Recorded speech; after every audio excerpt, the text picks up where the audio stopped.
खबर शामिल करते हैं बहावलपुर से डिविजनल ब्यूरो चीफ राय खालिद महमूद खरल की रिपोर्ट के मुताबिक बहावलपुर सिटी सर्कल पुलिस की सरका व्हीकल्स और सरका बिरजबर व्हीकल्स करने वाले मुलजमान के खिलाफ crackdown. ASP city circle Aziz Ahmed ने प्रेस कॉन्फ्रेंस करते हुए मीडिया को बताया कि inspector general of police staff Rao Sardar Ali Khan और एडिशनल जनरल ऑफ पुलिस जनूबी पंजाब एहसान सादक की आवाम खिदमत पॉलिसी के तहत डिस्ट्रिक्ट पुलिस ऑफिसर आबादत निसार की क़यादत और कामयाब पुलिसिंग के तहत नताइज आने का सिलसिला जारी है।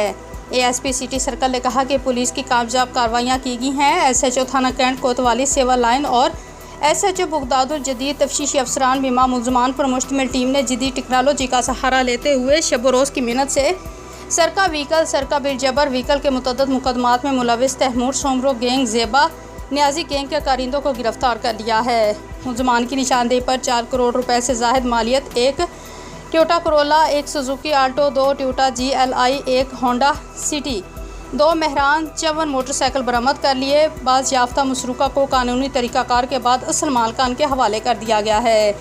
डीबी और अपने पैगाम में कहा कि बिलाशुबा बहावलपुर पुलिस की ये एक अहम कामयाब कार्रवाई है। बहावलपुर पुलिस शहरियों की हिफाजत के लिए दिन रात मेहनत कर रही है। अगर कोई जुर्म सरजद होता है तो इसको ट्रेस करना और शहरियों का लूटा हुआ माल बरामद करना पुलिस के लिए एक अहम टास्क होता है।